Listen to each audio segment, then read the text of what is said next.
Seja bem-vindo a mais uma aula. Agora nessa aula eu queria falar com você sobre o material. Como é que você vai selecionar aí o seu material para você fazer suas anotações?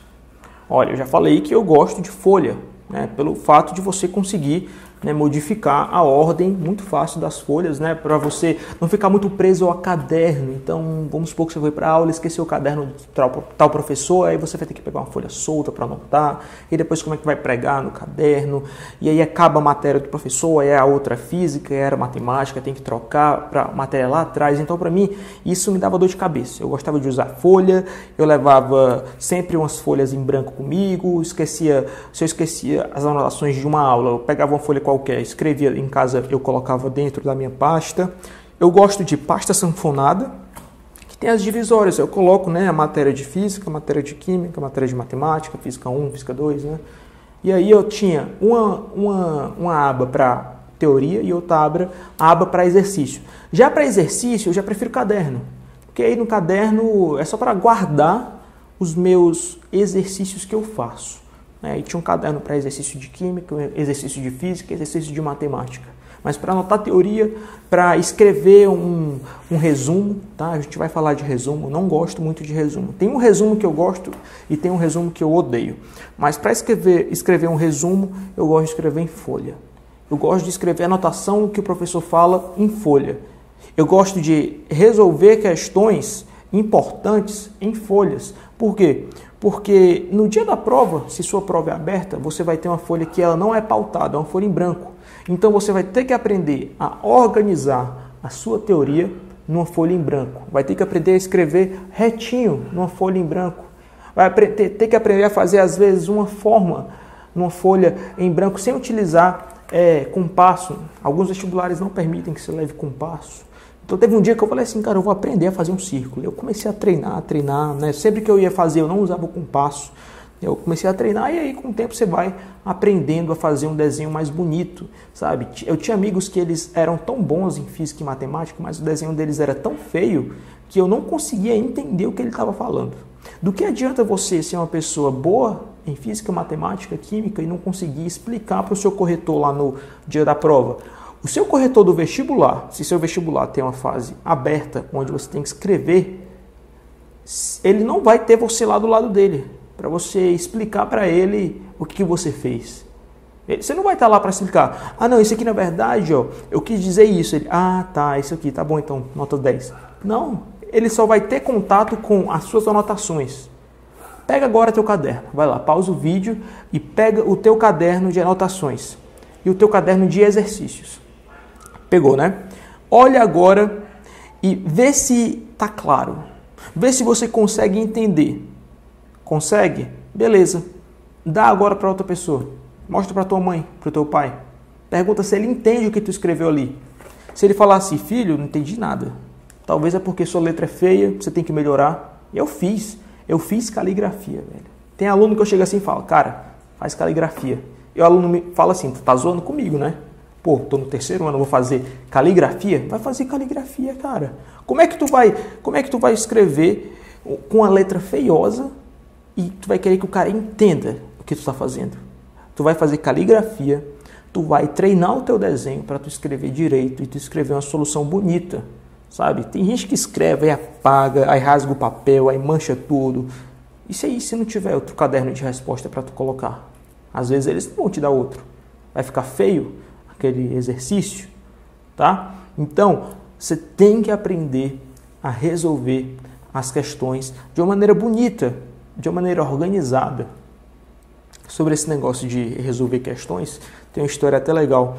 Eu estava num laboratório de física uma vez e a professora estava falando para a gente que ela era uma das corretoras das provas do ITA, né? Então, lá no ITA você tem a comissão elaboradora do vestibular, que são professores do curso fundamental. Lá no ITA são 3 anos para você fazer o curso profissional, que são os 3 últimos anos, e 2 anos para fazer o curso fundamental, que são os 2 primeiros anos. E aí, todos os alunos que passam no ITA assistem 2 anos de aula que são iguais, independente do aluno ser da engenharia mecânica, ou espacial, ou aeronáutica, ou qualquer outra engenharia. Os 2 primeiros anos são iguais.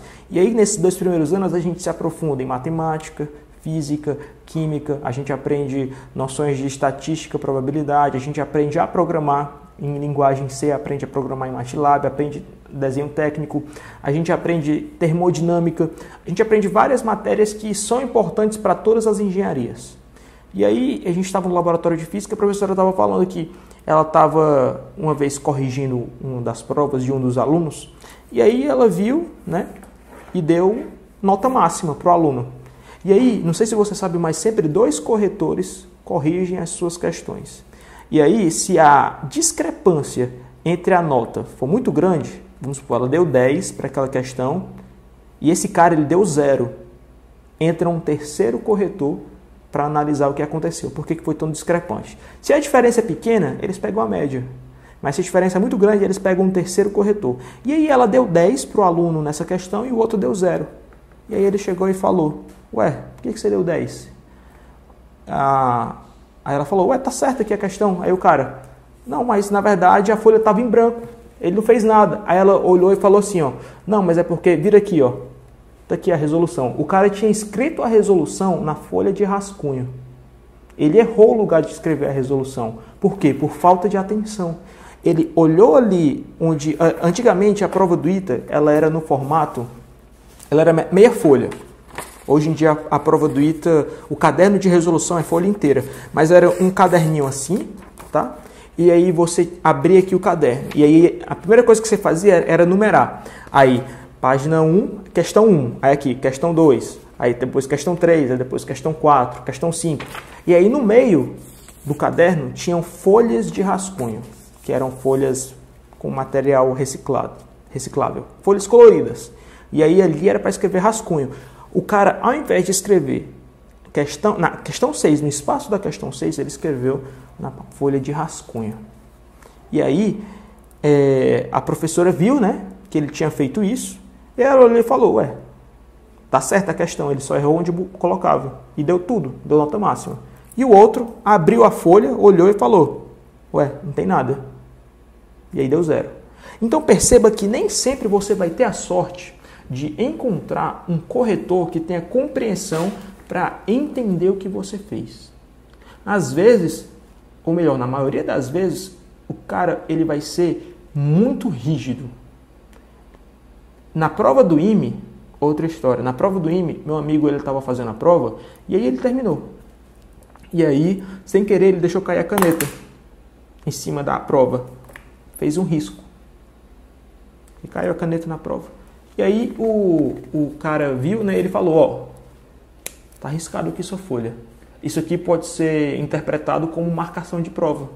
Imagina que tem um corretor da prova que é teu parente. E aí tu fala, né? Porque quando eles recebem a prova para corrigir, não tem teu nome escrito, tem só o teu número de inscrição. E aí vamos supor que ele vê lá que tem um risco. E aí aquilo é associação para saber que é a tua prova e ele te dá nota alta. Mesma coisa da rasura. Então, eles são muito rígidos em vestibulares militares. E tu tem que ter cuidado para tu não deixar nada te atrapalhar. Imagina se tu, com toda a tua inteligência, eu não duvido que você saiba física, matemática, química. Eu confio quando você me diz que sabe. Mas se tu não sabe explicar isso de uma maneira objetiva, clara, que caiba na solução ali, no espaço que tu tem, se tu não sabe escrever com uma letra que seja legível, do que adianta? É a mesma coisa de uma pessoa que é inteligente, mas ela não sabe expressar a inteligência dela para os outros. Uma pessoa que é inteligente, mas ela não sabe lidar com o público. Como é que ela vai utilizar a inteligência dela para agregar? Na cabeça dela, ela tem a solução daquele problema, mas aí, na prática, ela não consegue executar justamente por essa falta de capacidade de ser claro. Então, escreva. E escreva de uma maneira bonita. Tá? Quando você estiver fazendo questões ABCDE, você vai fazer de qualquer jeito. Faz de qualquer jeito, meu amigo. Não precisa nem ir até o final. Faz borrado mesmo, faz pequeno. Não termina nem a conta. Mas quando você for treinar questão aberta, questão discursiva, faz bonito. Porque lá no dia da prova tu vai precisar fazer bonito. Não vai adiantar tu fazer rápido, tu escrever tudo rabiscado de um jeito que o teu corretor não vai entender. Então, o que eu gostava de fazer era... eu corrigia a parte aberta do meu amigo e o meu amigo corrigia a minha. E aí, a gente combinava de ser bem rígido um com o outro. Ele errava algum detalhe, eu já tirava tudo. ou tirava quase tudo. Para quê? Para ele ficar com tanta raiva que na próxima vez que ele fosse fazer, ele conferisse. Ó, eu não vou mais perder questão toda por causa de detalhe, não. Poxa, eu sei fazer essa questão, cara. Quando você erra uma coisa que você não sabe a matéria, você fica de boa. Se tu não entrar no vestibular por causa de uma questão muito difícil que tu não tinha estudado bem a matéria, tu vai se perdoar. Mas imagina que tu não entra no vestibular porque tu errou um detalhe, uma vírgula, um sinal. Ou então porque tu fez uma conta que não era tão clara. Tu fez um desenho que estava tão estranho que ele não entendeu o que tu estava fazendo. Isso aí pesa, cara. Porque na verdade tu já era para tu ter entrado. Já era para tu ter entrado no vestibular. Mas tu não entrou porque tu tipo assim, errou um detalhe por desatenção e o teu corretor olhou e falou, tá errado. O que eu posso fazer? Tá errado. Eu não posso dar nota máxima para ele. Vai tirar alguns pontos. Se foi um erro besta, ele vai tirar alguns pontos, mas vai tirar. Mas tem gente, eu tive aluno que não passou no ITA por causa de 0,05. 0,05. Não é 0,5, é 0,05. 5 décimos. Então, tome cuidado com suas anotações, tá? Não perca tanto tempo anotando o que o professor fala, tá? Veja o que ele fala, daí você pensa um pouco e aí você anota com suas palavras. Esse é o jeito certo.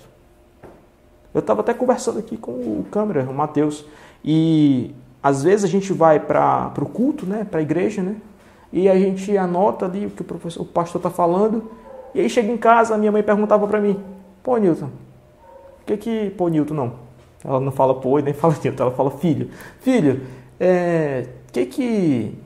foi o culto hoje? Aí eu não lembro, aí eu ia olhar meu caderninho, por quê? Porque eu estava no modo automático.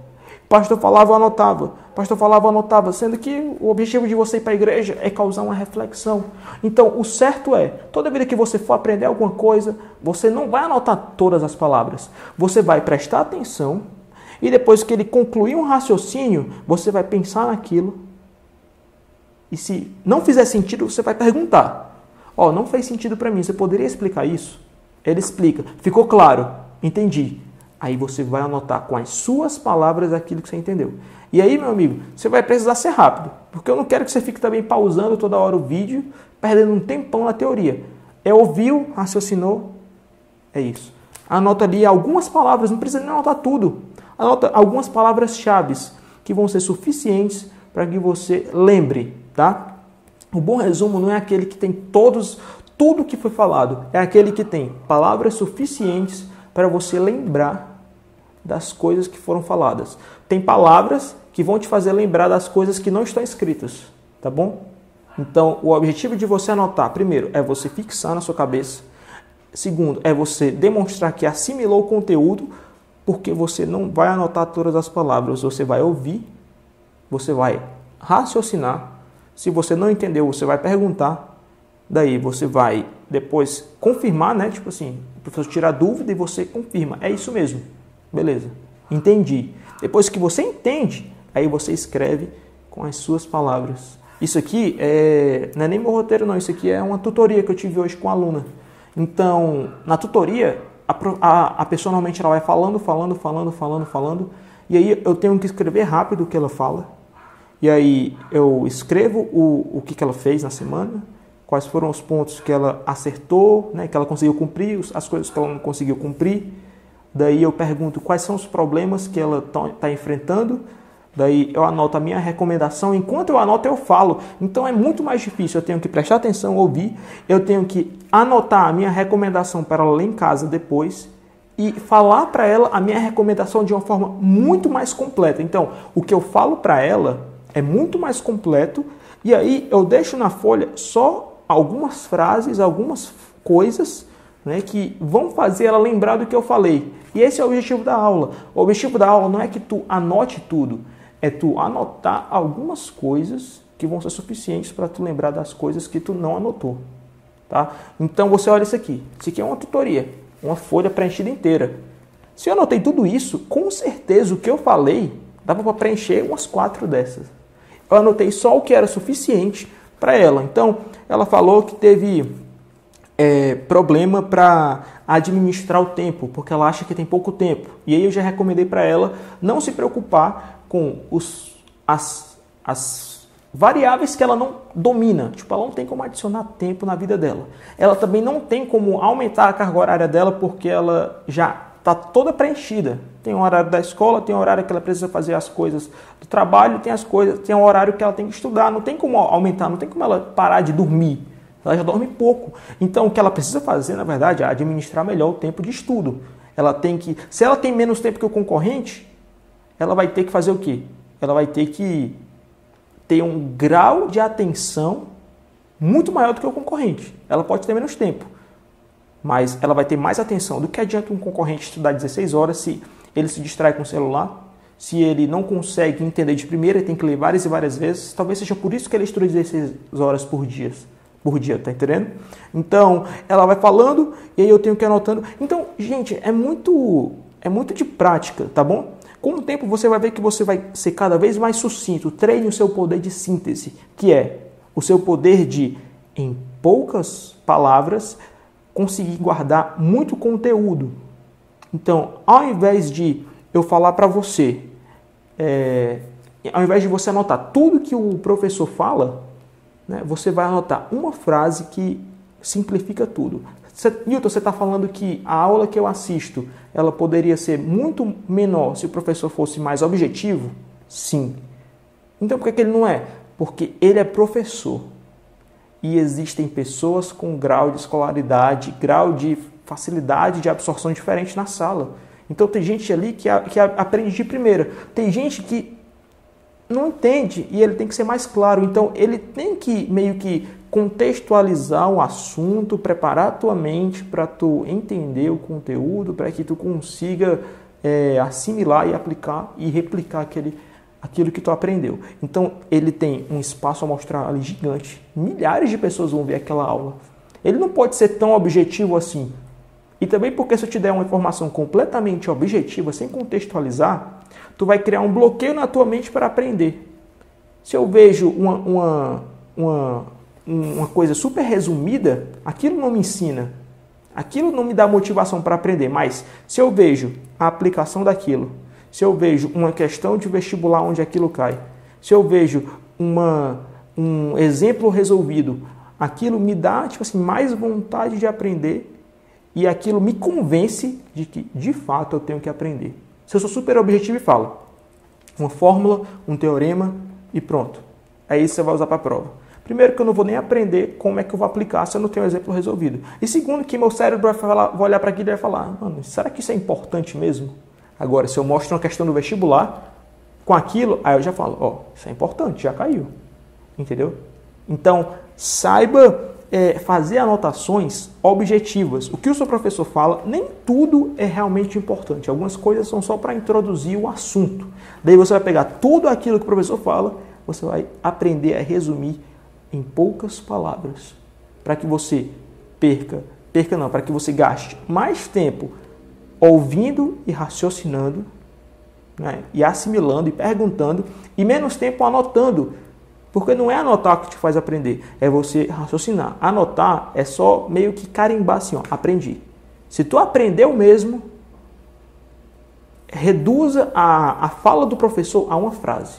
Então deixa ele concluir um raciocínio e aí depois tu vai pegar aquela frase, todo aquele parágrafo que ele falou e vai resumir em uma frase, em uma fórmula. A ponto de, quando tu pegar de novo tuas anotações, tu olhar e tu falar, isso aqui quer dizer o quê? Aí tu consegue dar uma explicação. Tu lembra de coisas que ele falou na aula. Mas tu vai perder menos tempo. Imagina, se toda vida que o professor falar uma coisa importante, tu pausar, né, para escrever tudo. Agora, se tu pausar para pensar, aí eu acho legal. Tu pausa e tu fica pensando, deixa eu ver se eu entendi isso aqui. Mas agora, tu pausar para ficar escrevendo, isso não é legal. Tem tanto aluno que isso, sabe, me dá uma ansiedade, assim, ver um aluno perdendo tempo escrevendo. Isso é tão inútil, cara. Escrever tudo que o professor fala, para com isso. Você está perdendo tanto tempo escrevendo, aí quando vai para o exercício, tu não tem nem força para fazer o exercício. Isso é contraprodutivo. E você prefere ficar escrevendo o que o professor fala, prefere ficar fazendo um resuminho bonito, porque é mais fácil. Tu não pensa. Teu cérebro está pensando no almoço, está pensando no que tu vai comer, está pensando no jogo da quinta-feira, está pensando na hora que tu vai para casa da tua namorada, tá pensando em várias coisas, tá, sabe, na Disney, mas tu não tá raciocinando. Mas quando tu para e tu ouve o que o professor tá falando e tu tenta entender aquilo até fazer sentido, e quando tu não entende, tu contesta, professor, não entendi, me explica direito. Isso não faz sentido na minha cabeça, professor. Eu discordo disso. Eu quero que o senhor me explique, porque isso para mim não faz sentido. Quando tu faz isso, de contestar uma coisa que tu recebe, é que tu aprende. E aí depois que tu aprender, entendi. Aí tu anota uma frase, uma fórmula, uma observação, tá? É só prática, pessoal. No início vai ser um pouco desesperador, porque você vai querer anotar tudo, você não vai conseguir anotar na mesma velocidade do professor. E é por isso que eu estou te falando para você treinar o seu poder de síntese. Para você não escrever tudo o que ele fala, escrever só o que for importante, de maneira assim, concisa. Tá bom? Próximo módulo a gente vai estar falando sobre cronograma, horário, organização. Como é que você vai analisar o seu edital para dividir ao longo do ano e ao longo da semana cada atividade que você vai fazer. Até a próxima, pessoal.